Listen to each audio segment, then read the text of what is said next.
have thoughts and Yeah. feelings about things, but I do think there must be a shift in your relationship with your art and your outlook on things when your Mhm. world Right. changes so dramatically. And But I want to put it out there that even though Lucy doesn't like when people say as a parent, I like it. as a parent, I like as it. a parent, I really like that. I don't We like all it have our either. perspectives. I I mean, thank you, Aaron. when I think about that, I'm like, okay, what if I didn't like it when someone said as a woman, why do you get to have a special perspective just because you're a woman and I'm not? Well, we all have our You know, perspectives. it's not so much as a parent, it's what usually follows it. It's usually something like, Mm. as a parent, I found watching that child massacre really difficult. And I'm like, oh, I fucking loved it. Like, I had no problem with it. It's the assumption Yeah, that yeah. follows from, yeah. Yeah, I think that's it. I think you can definitely position yourself and say, as a parent, I feel X, Y, and Z. And I'm like, that's totally Yeah. cool. But it's when the intimation after it is, You wouldn't you understand. are not a parent, you wouldn't understand. I I'm like, well, no, mean- sometimes we do. Sometimes we don't. Sometimes I'm Sometimes, like, yeah. oh, But right, my okay. therapist years ago told me, your partner should be more important to you than your child. And I'm Oh. like, you don't have kids, right? No. And I'm like, you don't understand then. I mean, sometimes I changed, but anyway, but you mentioned, the poison oak thing, how he said this is revenge for laughing at me with a poison oak. But I thought it was great that when she did laugh at him for that, because he said he had to wipe his ass with poison oak when he got lost, Yeah. that he laughed right along with her. Yeah. Oh, he You did, know? yeah. Yeah, and that was cute, and it just makes me like him even more because somebody could be offended at that, but he just laughed, and that felt almost Yeah. like Norman Reedus laughing. I don't know. I like Yeah. another line It did, yeah. that Daryl says that pretty much sums up Daryl to a T is when when Andrew's retching and he's like, go ahead if you gotta puke, or he says, Yeah.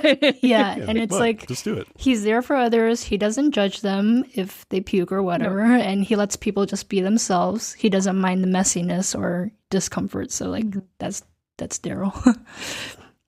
Yeah. Yeah. And I'm guessing Andrea and Amy had a very nice middle class upbringing. So I think Andrea and Daryl are two people who would not have Yeah. communicated in high society Right. before the pandemic. Yeah. Yeah.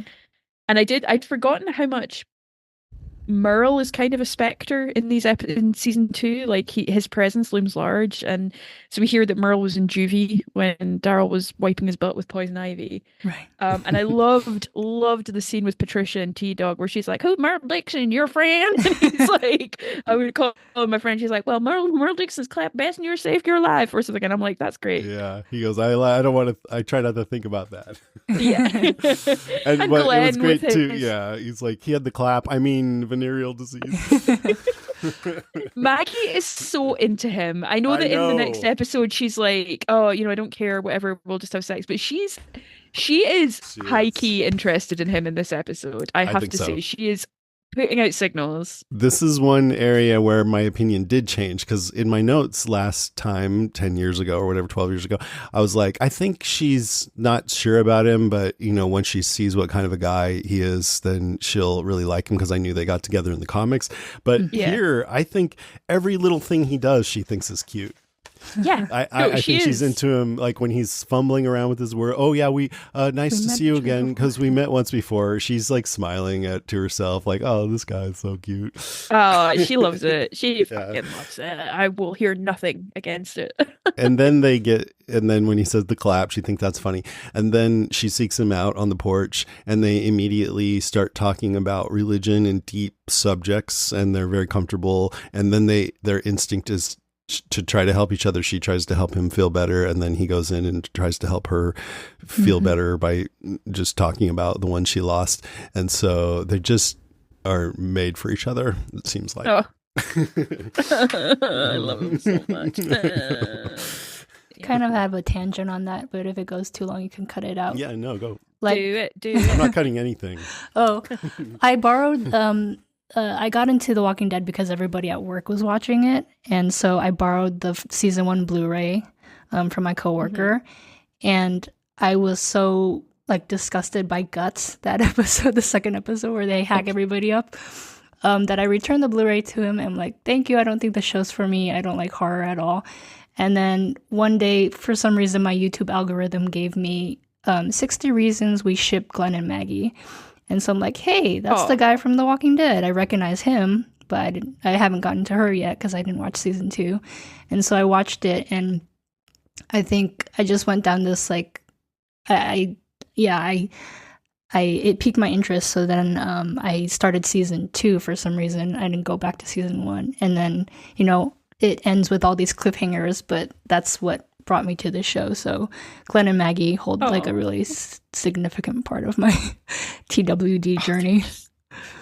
Yeah. You're such a good couple. That's cool. Yeah, and I'm like, he gets more than just being the sidekick. Yeah. This is kind of cool. He wanted even more and deserved even more, and I wish he'd had even more, but he did get more than just that. Yeah. They're a functional couple as well in The Walking Dead, which is unusual. Up till now, we've just kind of seen quite, I don't know, unrequited love with Dale and Andrea, maybe a bit with Shane and Laurie. Rick and Laurie's relationship's clearly quite strained, and there's something about Glenn and Maggie. We get to see it from beginning to end, and it's just lovely. Yeah. Is this the first time that Glenn's kind of like not goofy and funny for once? He's pretty like serious in this episode, like straight faced and yeah. He's had some moments like when he's saying the clap. Yeah. No. When he's being tactical in season 1, like we're going to go down to the sewer and do this and that. Like, wait, this kid's got something going for him. But then he's goofy with women. But yeah, here, like even when he said, why you always sneak up on me? I thought that showed a little bit of guts. He's not just going to kowtow or whatever. Yeah. Even if he's just kind of teasing a little bit. Yeah. Absolutely. So. Let me see if I have any more. I have another point. Oh, go for it. Or not another point, but to go back to the Daryl and Andrea scene, I think we're still sympathizing with walkers at this point, right? Because in season 1, we have Bicycle Girl, we have in Guts Wayne Dunlop, who Rick reads the eulogy for. I always forget his name. I think my brain just blocks it. I'm like, oh yeah, that dude. Yeah. Yeah, and then Andrea's sympathizing with the walker here who hung himself. And that's why she wants Daryl to put him out of his misery. But like we know after watching now, we know that walkers pretty much become interchangeable and like endless fodder towards the end of this series rather.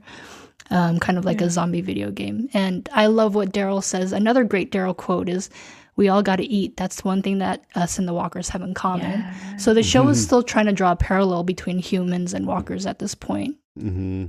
Yeah. I think that might have been a Darabont thing. Yeah. And that might have been a disagreement between Darabont and Kirkman. And once Darabont was gone, that's when it really shifted, which is unfortunate because I prefer this exploration of the humanity of the walkers and being compassionate towards them and stuff like that.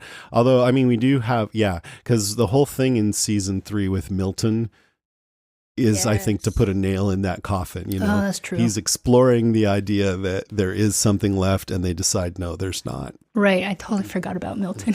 Yeah. He's great. Yeah. I like that. I thought. Character. But... So, Lucy, do you have any more points or should we go into notes? I will say that I thought Chandler Riggs was really freaking cute in this episode, and my heart broke when he had his little seizure. Yeah. And when he woke up and spoke about the deer, he just looked so little in the bed, and especially the seizure, mid seizure, they switched to top down view, and that just made it seem even more horrifying and scary. And Laurie's face, they're just such a great family unit. Like you just really buy that they are this close-knit little trio. And that moment where Herschel comes out and says he seems to have stabilized is just so perfect. But then, of course, Rick feels he has to go and help Herschel tell Patricia, which is the difference between, I think, Rick and Shane, is that moral goodness that is both a help and a hindrance to Rick at times. Like it's neither, sometimes you need to be a bit Shane, sometimes you need to be a bit Rick. Yeah. And Rick turns into... He does things darker than Shane ever did at times. Oh, God. I think Rick is much, much worse at moderating it sometimes than Shane was. Yeah. But I can't remember. So Sarah Wayne Callies and Chandler Riggs, when they were ever at Walker Stalker together, you could feel that they had this great relationship in real life. Oh, And they were always really close. And I think I'm making this up in my head, but I don't think so. I think I saw when Sarah Wayne Callies first met Kaylee Fleming it was on a Walker Stalker cruise. Oh. So I saw Yes. Lori meet Judith.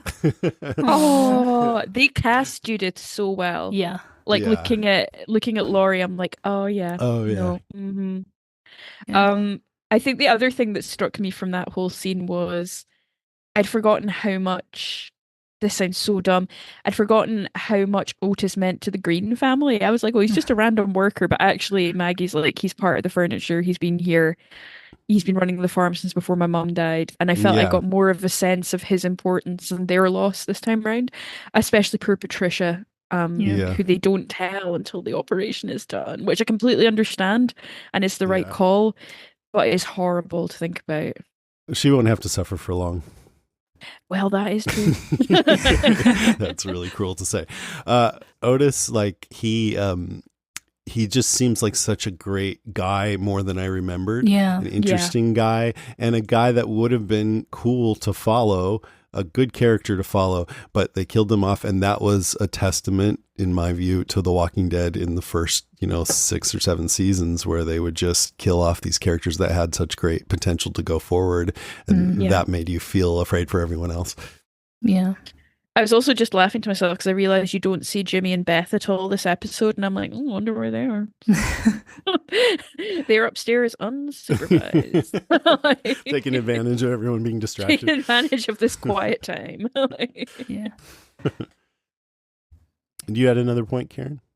Well, I think what you were saying with Otis and how he meant so much to the Green family. I didn't do that much research, or I try not to go back and see other people's views on this episode. But I did see this one 5-minute YouTube clip of inside the episode from the official Walking Dead, and Sarah Wayne Callies was saying, of course she wanted Shane to stay because Shane is 1/3 of the people she knew prior to the apocalypse. And as we know here, that I think you guys also mentioned it last week, that they knew each other in high school. So when you have so much history together, it's so hard not to cling to something familiar, and especially when things are so uncertain in a literal wasteland. So I sympathize a lot with Laurie more than most people, because I think it's very human for us to keep going back to what's familiar, even though it's problematic. Yeah. I sympathize with that too. Yeah. I think it was horrible what he did. I think it's the zombie apocalypse, and if that was the only time he ever did anything and he was drunk, it's still fucking despicable. But I could see the other things outweighing everything you're talking about right now. And then if he ever did anything like that again, fuck you. Maybe, I don't know. That's just what my first thought about it. But it reminded me a bit of some of the conversations we've had about bloody Negan, where we're like, well, what could Negan ever do to make it up to Maggie what he did? And the one thing we came back to was save Herschel or do something meaningful for Herschel, or and in the end, I don't think that was enough. However, and also say you're sorry. Yeah, also say sorry. Like, that's not hard. But it made me think about who gets to decide what's enough to make up for something, and I don't know. It put me in an interesting headspace thinking about that. Yeah, good question. And I think the last thing was I read way too much into that 22 necklace that John Bernthal was wearing at the beginning. Yeah. Because I didn't know if it was supposed to symbolize Catch-22, the paradoxical situation with no apparent way out. It's like a damned if you do, damned if you don't. Because that summarizes season 2, all these situations that have no easy answers. But apparently it was just John Bernthal's high school football number. That's it. So, Jason, are you liking season 2 a little more now? I know you said it in the beginning kind of, but now that we're talking more, I feel like there's a lot more grist to season 2 because of all the moral dilemmas they're in and no easy answers. But it does feel soap opera-y. It could be. Yeah, I mean, I think they're making a lot of hay out of a really stupid thing that Rick did. And so to me, that's fair. Is I guess, I mean, like I said, it brings him down a peg, which is what the season needs to make it make sense for Shane to feel like he should be the one to supplant Rick. But I feel like it's a little bit weak to have it be for such a, in my opinion, dumb thing that Rick did do. Like, what the fuck, Rick? So, I don't know. I mean, this episode I thought was fantastic. And so, yeah, I would say I am liking it more so far. That's kind of the mark of The Walking Dead, though. There's like always a few good episodes in the season and then a few not so hot. Yeah, a few stinkers. Yeah. It's the first episode written by Scott Gimple. This one, Oh, It yeah, is. yeah. I noticed which I that. hadn't remembered, and I think he deserves so much credit for the success of the series. Last week's episode was written by Glenn Mazzara. We'd wondered if that was his first, but he wrote one in season 1, The Wildfires, episode 5. So of the first half of this season, we have episode 1 written by Frank Darabont with Robert Kirkman. Episode 2 last week by Glenn Mazzara. This one by Scott Gimple. And then number 6 by Angela Kang. So those are all the Walking Dead showrunners. Oh, wow. In this first half wrote episodes, I thought that was interesting. That's really cool. Yeah. I've loved how the episode opened with the monologue. I'd forgotten about that entirely. Rick telling this kind of almost comforting story from his high school years, and Laurie just sort of listening, not really listening, but also listening. And him it was kind of comforting him. And I sort of thought to myself, like, what does it tell us about Shane? Like, what is it? Is it that he's got guts? He's got chutzpah. He can run 3 miles quickly. Yeah, I just thought it was really interesting. It's about the love they have for each and the kind of admiration as well. It's a nice thing to ponder. It's the story of when he stole the principal's car and parked it in a chicken coop with the windows rolled down and then made a joke to the principal about it. So it's sort of like a bad boy story, but it's fun. And, maybe if the principal was a dick, it was okay, but maybe it was kind of a dick thing to do. So it's already putting this thing with Shane, like, was that cool, Shane? Or I don't know. I agree. It's kind of like, also, oh my God, that must have taken ages to clean. Yeah, probably like a lot of chicken poop in the car. Oh God, those poor chickens. Poor principal. It just makes me think of Norman Reedus, because didn't he take chickens and put it in people's trailers as a prank? Yeah, he put feathers in Yeah. Andrew Lincoln's or glitter in his Yeah. air conditioning once. But I think in his he car. also took chickens and put them in somebody's trailer, if I'm remembering correctly. But yeah. in their coop. Yeah, in the coop. I wonder if he was already doing stuff like that this early before Daryl became such a superstar, or if he became emboldened as his pranks after he got so much praise. Or he became a superstar because of his prank. Third option. Right. Let's see. I said Carol was seeming meek, but her crying, I totally do not blame her. I'd be going out of my mind if my kid was gone. But then Daryl and Andrea decided to go out and look for Sophia, and I'm like, present day Carol would have been out looking for Sophia by herself. I liked that Daryl wasn't annoyed at Carol. He just went and did something. Like, it wasn't like, oh, shut up, you moody woman. It was like, okay. Right. Yeah. He was just like, okay, I'm going to go. This ain't cool. I'm going to go do something about it. Yeah. You mentioned Merle was still the ghost of Merle, and Glenn thinks he's dead. He says he's no longer with us. That was interesting. But I think at this point they already were hoping that they could get Rooker back. Well, he might be dead of venereal disease because they've got his antibiotics. That's true. We didn't talk about Dale and Andrea, but I guess that's just an extension of last week. So yeah, I don't have any points about it, but I thought his apology was dignified. I thought Andrea could have been maybe a bit nicer to him in response, but I thought we saw some growth. We saw some growth from Dale. Yeah, he said, I made a choice for you. It wasn't my choice to make. That said, can you please not kill yourself, basically? And then, do you forgive me? And she wouldn't commit to that, but she just needs some time. Yeah. All right, let's move on to the IMDb stuff. Trivia. All right, there's not much this week. The first is just a fact about Pruitt Taylor Vince, who plays Otis. He was also in the X-Files episode Unruhe as Jerry Schnauz, who is a man who Mulder believes is capable of psychic photography. It's a very creepy episode of the X-Files, season 4. Definitely recommend checking it out. It did give me a funny flavor in my mouth when we were watching this episode for the first time, and I'm like, oh, it's that creepy dude from the X-Files. Mm-hmm. I think he played some other like psycho killer in something, but I'm not sure. Apparently, according to IMDb, he became an actor by accident because there was a computer error at his high school that enrolled him in a drama class. So thank you, that computer. That's awesome. We see Morley cigarettes again. Dale is sniffing a packet while he's keeping watch. Morley cigarettes are the fakey brand of cigarettes that appear in the X-Files and other shows.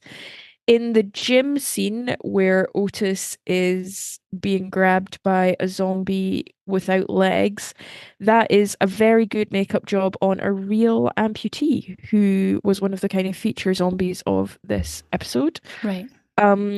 Newman, Georgia is the location that the high school was in and that it was filmed. And the title, Last One, Save the Last One, refers to the last bullet that Shane saves for Otis, which although there's a is couple in brilliant. there, I feel like, right? Doesn't he shoot it more than once? Should have been saved the last he gets 3. gets a fair kicking. Save the last few bullets. In terms of the apocalypse timeline, this all happens in the night of the 67th day and early hours of the 68th day. So we haven't moved on much from last week. It's still just under 2 weeks since Rick woke up from his coma. Wow. And what a time he is having. Is there another way to read Save the Last One? Like, because I always thought it could be a double meaning to, like, to save Carl, like, as being the future of, or that's the obvious, reading of it. Yeah, I kind of thought it might, but is Carl the last one, or is he just someone to save? I don't. Yeah, maybe. Save the cute one. What's your only on The Walking Dead this week, Jason? I didn't have a good one. I just, only on The Walking Dead would I be defending some douchebag who just shot an innocent guy and left him for dead. Only on The Walking Dead would we say, yay, venereal disease. That was mine, Lucy. No! Sorry, Karen. No. Oh, yeah. Is it beneficial for Merle to have gonorrhea, aka the clap? But also, I have another one that's kind of amazing. It's not sarcastic, but it's like, it bothers me every single time I watch this episode. Is if you notice that scene between Glenn and Maggie, when Maggie's giving this meaningful advice to Glenn about you got to make it right somehow. There's a hair in her face. And I'm like, only on The Walking Dead did they have like to turn around an episode in like 8 days, right? They're at this like breakneck pace that they had to shoot it for relatively low budget, and they couldn't like do any reshoots. Like, did they not have another take to use for that? Yeah. But, they could CGI a deer, can't they CGI a hair away? Like, yeah.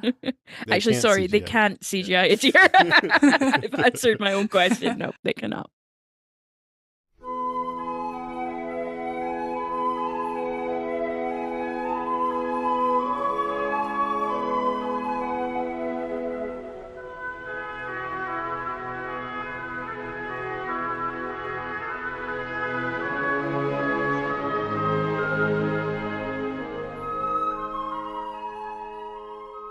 All right, we're back. It's time for listener moans, groans, and grunts.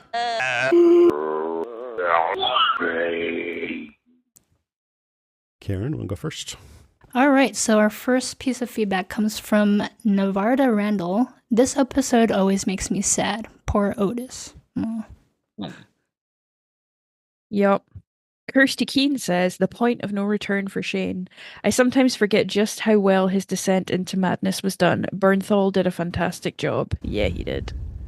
Yeah, I think, just now it has me looking forward to tracking that over the course of the season. I remember feeling critical that I felt like emotional beats were repeated a lot, though. So we'll see.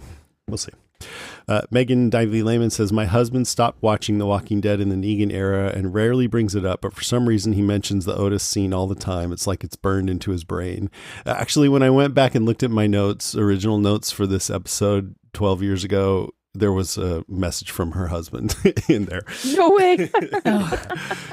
He said something like, Shane should have just shot Otis in the head, and eased his suffering. And my sort of no prize Randy style rationale for that is that he wanted Otis to be thrashing around, and that would have been more of a distraction for the zombies. Yeah. All right. So next, Carly Jackson says, I love that actor Pruitt Taylor Vince who plays Otis and was so heartbroken when that happened. Lots of horror elements in that episode. It really brought home to me the danger of a crowd of walkers. Yeah. Oh God, yeah. Those bits where they're hitting the fences and walkers keep appearing. Oof. Yeah. And it should be said too, like, what adds even more credence to the idea that Shane did the right thing is he shot Otis, and then, man, he beat the hell out of him. And then when he got away, all the zombies converged on Otis and none came after Shane. So it worked. And then when he got back just seconds before Herschel was about to start operating on Carl without the thing. So, and then Herschel used the respirator, and immediately Carl was stabilized, and presumably he got all the bullet fragments out and everything. So that's why, like, the whole we were thinking Shane is a hero for coming back with the medical supplies, but then, like, that one instance complicates everything else. Yeah. So awesome. Andrea Hatfield Olmsted says, hey, you guys, it's been a minute, but since it's my birthday, I'm going to comment on this episode. Shane was hands down one of my favourite characters, and a very unpopular opinion is he was right from the beginning, but his special appearance was pretty awesome to see. Great episode. Hope all is well. Happy New Year's, you guys. And a Happy New Year to you too, Andrea. Happy birthday to you. Oh, and happy birthday. Oh, happy birthday, Andrea. Glad you wrote in. Kelly Burgess says, my daughter's watching with me, and when we finished this episode, she said she hates Shane even more. It's been a while since I've rewatched, and the Otis scene was even worse than I remembered. I wouldn't say this starts Shane's change to the dark side. I'd say it brought out his true colors. He's definitely not someone I'd trust or ever want to be left alone with. So it sounds like Kelly does not share the opinion that Shane did the right thing here. Yeah. Tefane Tabolt says, in a fight or flight situation, I don't think your reptilian brain, which is suddenly in charge, does not consult with your rational brain. Shane shooting Otis was certainly morally wrong, but in survival mode, aren't all means necessary to justify the said survival? I agree that that is the underlying question behind why we enjoy this storyline. Yeah. I really need to catch up on the rewatch. Love that episode too. Oh, Tefane. Josie Brown Echtel says, Shane is crazy, but I think his decision here isn't as crazy as everyone thinks it is. He gave Otis the opportunity to move on without him first and tried to make it so they both escaped as well. It got to the point where they knew they couldn't both get out because no plan was made for escape. Seriously, how infuriating. But at the end of the day, he knew nothing mattered more than getting those meds for Carl. He did what it took to make it happen. Though it was awful and inhumane, it saved Carl. I don't think he felt good about it either, so while this was part of his descent into madness, I don't think he was absolutely terrible for shooting Otis. Shrug emoji. Yeah, it was a good point that their plan wasn't great. I mean, they were kind of under a time constraint, but maybe they shouldn't have used every single flare to get in, and they should have maybe saved some to get out. Save the last one. That's right. The title is actually just Save the Last One, you dickheads. Becky Fenner Anderson says, hey, TWD fam, great episode. Poor Otis. That moment when he realizes he's doomed was a punch in the gut. I know this starts Shane's change to the dark side, but I don't think he thought he had any other choice. No way they both would have made it out. So in his mind, he was sacrificing one to save another.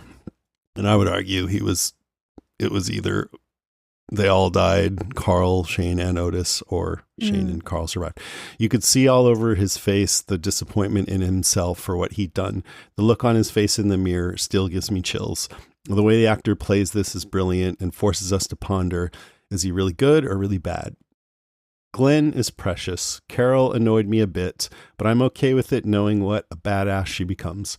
Daryl rocks. I hope you all have a safe and happy new year. Don't get bit. Happy New Year. Oh, Happy New Year, Becky.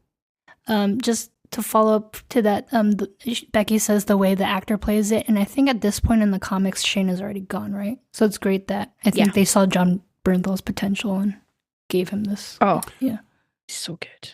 I never thought about that way. I presumed that because I know Kirkman liked to switch things up in the show just to keep it fresh, and so it was always my presumption that he just wanted to try something different with the character. I think he also said that he killed Shane off early in the comic, in part because he always thought they were just going to cancel the comic, so he just wanted to get a bunch of stuff in before it was gone. Yeah. But maybe you're right. Maybe it had something to do with Bernthal too. I think I actually wouldn't be surprised. Yeah. All right. So Alma Contreras says, "Badass Shane episode. LOL. This is the episode where Shane starts his spiral into villainy. I've always liked this episode because it was super intense, and as much as Shane shooting Otis is an evil choice, it was probably his only choice. And yes, I have always felt bad for Otis's demise. Shane was wounded and probably wouldn't have made it out alive and getting the medical supplies needed to save little Carl. Gosh, it's so hard thinking about what I would do. This is the kind of thing that has made the series so appealing because it always seems to put the audience in a difficult position where one questions their integrity and morals. So my question is this: was Shane really wrong for shooting Otis? I look forward to hearing your all's thoughts." I think I might have died. I don't think I would have shot Otis, and we'd both be dead, and Carl would be dead. Yeah. Wah, wah. Yeah. I'm not a parent, so I probably would have just shot Carl. JK, you know me. Val Leroy says, Val Leroy got creative. Love this, Val. Here's a follow-up to the poem. Got bit, fever hit. World's gone to shit, might as well quit. Daryl thinks I'm stupid. Andrea says, shoot it in the head. Now I'm twice as dead. Really? Love it. Nice. Hell yes. All right, we have one call. We have one call about this episode, then some messages about last week's episode that didn't come in on time. So, because we're recording in a weird schedule. Gloria. So here's Gloria's call about this episode. Hey, Jason and Lucy, it's Gloria from Salem. This is for The Walking Dead, Season 2, Episode 3, Save the Last One. Once again, I could not watch any of Shane and Otis. No, thank you. No. I didn't understand Lori's feelings about giving up on Kyle and having no hope whatsoever. She seemed pretty resigned to it.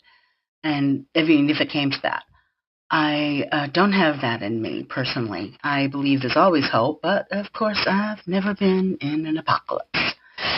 Yeah. Absolutely love Maggie and Glenn. First flirtations. So adorable. Oh. Daryl continuing to look for Sophia is pretty courageous of him. He just doesn't stop. And he does really have chemistry with everyone, doesn't he? He and Andrea laughing about his itchy ass. Pretty funny. And I have to say it, even though I'm totally gay, when Shane was in the bathroom getting ready to shower, Christ, that man is built. I mean, I may not want anything to do with his manly bits down there, but I can still appreciate the human body. The upper half, anyway. Then he had to ruin it by making himself look like a soldier ready for war. Oh, well. Stay living. Okay, that's it. Have a great weekend, guys, and hope you had a great new year. I don't know when this is going to be out there, but that's it. See you in the new year and episode 4. Bye. It'll be out Tuesday. That'll be 30, 31. Yeah, it'll be after the new year, actually. Oh, coming to you from the future. She made me think about, it's weird to hear Daryl actually have a tone to his voice and not just be talking like this. Yeah. My ass was itchy. Like, what? Yeah. I wonder how Reedus, what was the process of the development of that? Of what he being came cool. to with that. Yeah, maybe. Yeah, just being cool. All right. So now we have some messages about last week's episode, Bloodletting. This one's from Yay. Laura. She says, This is probably late, but I started typing feedback and got distracted with holiday stuff. I hope you had a great holiday. I'm sure you did. She says, thank goodness for the Greens, especially Maggie. Unlike Jason, wink, season 2 is one of the favorites for the character and relationship building, but also for the introduction of the Green family. Quite honestly, I almost dropped off The Walking Dead after the season 2 opener. Though I did love the story and characters like Rick, Daryl, and Glenn, the female characters were so insipid, weak, and bitchy that I nearly dropped the show. Then Miss Maggie Green came riding in on her steed, wielding her baseball bat like the badass cowgirl she was, and I think I audibly cheered. Right there, the introduction of that character saved me. I'd later come to love all the Greens, especially Herschel, who I think grew to be one of my top faves. That's interesting. Same. Yeah, really? Yeah, that's interesting. I never thought about that, but I like it.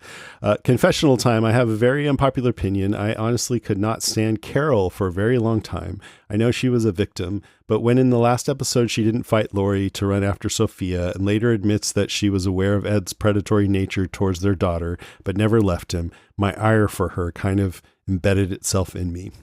And even though her character arc is complex and nuanced, I never could get past that, or her autocratic decision to kill Karen and David, or the way she puppeteered Rick into attacking Porch Dick. Sorry, that is forever his name. And stoking his paranoia in season 5. Carol's gone through a lot and made for great storytelling, and Melissa McBride plays her with precision.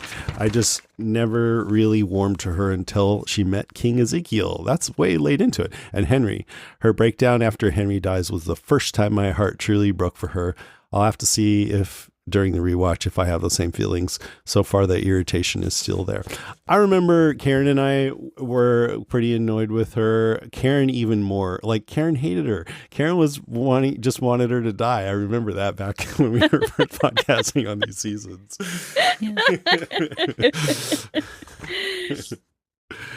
That's great, Laura. Thanks. And we'll read. Yeah, if you guys don't get your messages in on time, don't worry. Just send them and we'll read them next time. Here's one call from Archmaester Rennie, who I'm excited to hear from. Yay, Rennie. Hello, Jason and Lucy. Archmaester Rennie here.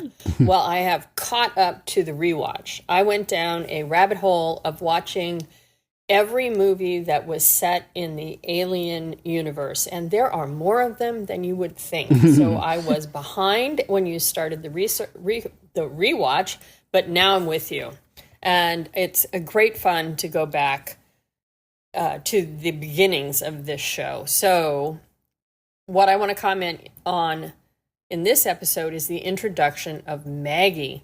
I had completely forgotten that she was portrayed as heroic and equal to any task from the very beginning.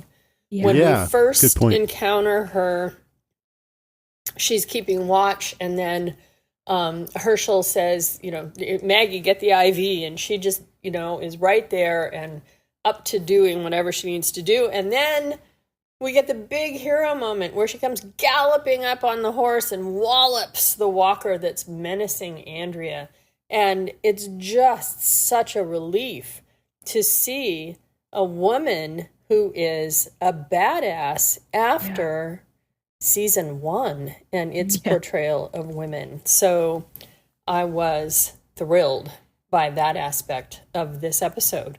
And I hope to be with you for the rest of the rewatch. Oh, yay, Nice. Rennie. I owe Rennie an email. Rennie, I love you. We should I've just not sent you an email yet. ask her if she wants to come on for one. That'd be cool. That would be amazing. All right, that is our show, episode 558. Thanks so much for listening, everyone. Thanks, Karen. I'm glad you wanted to come on for this episode. Yeah. Good to Thanks so much for having me. This was really fun. It was such a pleasure. Yeah. It's always fun with you guys. Yay. Oh, next week is The Walking Dead Season 2, Episode 4, Cherokee Rose, which I remember not liking. So hopefully I will like it. And with those high expectations set, Sorry. if you want to write in or leave us a voice message about it, you can find all our contact information at podcastica.com.